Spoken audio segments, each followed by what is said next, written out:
உத்தவர் கிருஷ்ண பகவானிடம் கலியுகம் எப்படி இருக்கும்னு கேட்டார். அதற்கு கிருஷ்ணர், உத்தவா, இதே கேள்வியை பாண்டவர்களில் 4 என்னிடம் கேட்டார்கள். அவர்களுக்கு நான் சொன்ன பதிலை உனக்கும் சொல்கிறேன் என்று சொல்ல ஆரம்பித்தார். இதுவரை இந்த சேனலை சப்ஸ்கிரைப் பண்ணலன்னா மறக்காமல் சப்ஸ்கிரைப் பண்ணிடுங்க.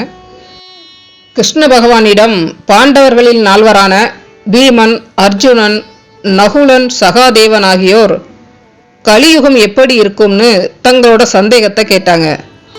அதற்கு கிருஷ்ண பகவான், சொல்வதென்ன, எப்படி இருக்கும்னு காண்பிக்கிறேன் அப்படின்னு சொல்லி 4 அம்புகளை 4 திசைகளுக்கும் செலுத்தினார். அவற்றை கொண்டு வருமாறு 4 பாண்டவர்களுக்கும் ஆணை பிறப்பித்தார். 4 பேரும் ஆளுக்கு ஒரு திசைக்கு அம்பை தேடி சென்றார்கள். முதலில் பீமன் அம்பை எடுத்த இடத்தில் ஒரு காட்சியை கண்டான். அங்கு 5 கிணறுகள் இருந்தன. மத்தியில் ஒரு கிணறு, அதை சுற்றிலும் 4 கிணறுகள். சுற்றியுள்ள 4 கிணறுகளில் சுவை மிகுந்த தண்ணீர் நிரம்பி வழிந்தது. ஆனால் நடுவில் உள்ள கிணற்றில் மட்டும் நீர் வற்றி போய் இருந்தது. இதனால் பீமன் சற்று குழம்பி அதை யோசித்தபடியே அந்த இடத்தை விட்டு கிருஷ்ணரை நோக்கி நடந்தார். அர்ஜுனன் அம்பை எடுத்த இடத்தில் குயிலின் அற்புதமான பாடலை கேட்டார். பாடல் கேட்ட திசையில் திரும்பி பார்த்த அர்ஜுனன் ஒரு கோரமான காட்சியை கண்டார். அங்கு அந்த குயில் ஒரு முயலை கொத்தி தின்று கொண்டு இருந்தது. அந்த முயலோ வலியால் துடித்தது.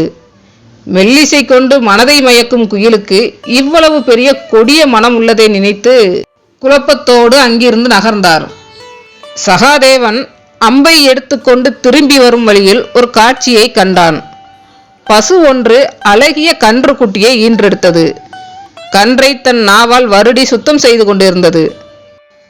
கன்று முழுமையாக சுத்தமாகியும் தாய் பசு வருடுவதை நிறுத்தவே இல்லை. சுற்றி இருந்தவர்கள் கன்றை பசுவிடமிருந்து மிகவும் சிரமப்பட்டு பிரித்தனர். அந்த கன்றுக்கு பலத்த காயங்கள் ஏற்பட்டது. தாய் எப்படி பிள்ளையை காயப்படுத்த முடியும் என்ற குழப்பத்தோடு அவரும் கிருஷ்ணரை நோக்கி நடந்தார். நகுலன் ஒரு பெரிய மலையின் அருகிலிருந்து அம்பை எடுத்துக்கொண்டு திரும்பினான். மலை மேலிருந்து ஒரு பெரிய பாறை ஒன்று கீழே உருண்டு வந்தது. வழியில் இருக்கும் அனைத்து மரங்களையும் தடைகளையும் இடித்து தள்ளி வேகமாய் உருண்டு வந்தது. வேகமாக வந்த அந்த பாறை ஒரு சின்ன செடியில் மோதி அப்படியே நின்றுவிட்டது. ஆச்சரியத்தோடு அதை பார்த்த சகாதேவன் தெளிவு பெற பகவானை நோக்கி நடந்தார். 4 பேரும் தாங்கள் பார்த்ததையும் மனதில் உள்ள குழப்பத்தையும் கிருஷ்ண பகவானிடம் கேட்டார்கள். கிருஷ்ண பகவானோ வழக்கமான தன் மெல்லிய சிரிப்புடன் விளக்கினார். அர்ஜுனா, கலியுகத்தில் போலி மதகுருக்கள், ஆசிரியர்கள் போன்றவர்கள் இனிமையாக பேசும் இயல்பும் அறிவாளிகளாகவும் இருப்பார்கள். இருந்தாலும் இவர்கள் மக்களை ஏமாற்றி பிழைக்கும் கல்வர்களாகவே இருப்பார்கள், குயிலை போல. பீமா, கலியுகத்தில் செல்வந்தர்களிடையே ஏழைகளும் வாழ்வார்கள். செல்வந்தர்களோ மிகவும் செழிப்பாக இருப்பார்கள். தம்மிடம் அதிகமான செல்வம் இருந்தாலும் அதில் ஒரு சிறு பகுதியை கூட ஏழைகளுக்கு கொடுத்து உதவ மாட்டார்கள்.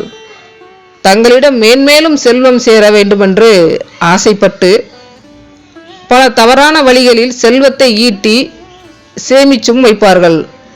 ஒரு பக்கம் செல்வந்தர்கள் நாளுக்கு நாள் செல்வந்தர்களாகவே ஆக, மற்றொரு பக்கம் ஏழைகள் ஏழைகளாகவே வாழ்வார்கள்.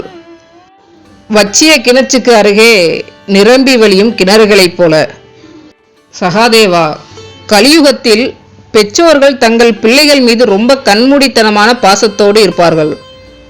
பிள்ளைகள் மீது உள்ள அளவுக்கு அதிகமான பாசத்தால் அவர்கள் தவறு செய்தாலும் அதை பொருட்படுத்தாமல் பிள்ளைகளின் நெறி தவறிய வாழ்க்கைக்கு பெற்றவர்களே காரணமாக இருப்பார்கள். பிள்ளைகளும் தீய வினைகளால் துன்பம் அனுபவிப்பார்கள். பிள்ளைகளின் அழிவிற்கு பெற்றோர்களே காரணமாக இருப்பார்கள், பசுவை போல. நகுலா, கலியுகத்தில் மக்கள் சான்றோர்களுடைய நல்ல வார்த்தைகளை கேட்காமல் நாளுக்கு நாள் ஒழுக்கத்திலிருந்தும் நல்ல குணங்களிலிருந்தும் நீங்கி வாழ்வார்கள். நன்மைகளை யார் எடுத்து சொன்னாலும் அதை அவர்கள் பொருட்படுத்தவே மாட்டார்கள். எந்த ஒரு கட்டுப்பாடும் இல்லாமல் இருப்பார்கள். இப்படி இருக்கிறவங்கள கடவுளால் மட்டுமே தடுத்து நிறுத்தி நிதானப்படுத்தி அறிவுடன் செயல்படுத்த முடியும். பாறையை தடுத்த சிறு செடியைப் போல என கலியுகம் எப்படி இருக்கும் என்று கிருஷ்ண பகவான் சொல்லி முடித்தார். இந்த அற்புதமான கதை உங்களுக்கு பிடிச்சிருந்தா லைக் பண்ணுங்கள். இதுவரை இந்த சேனலை சப்ஸ்கிரைப் பண்ணலன்னா மறக்காமல் சப்ஸ்கிரைப் பண்ணிடுங்க. நன்றி.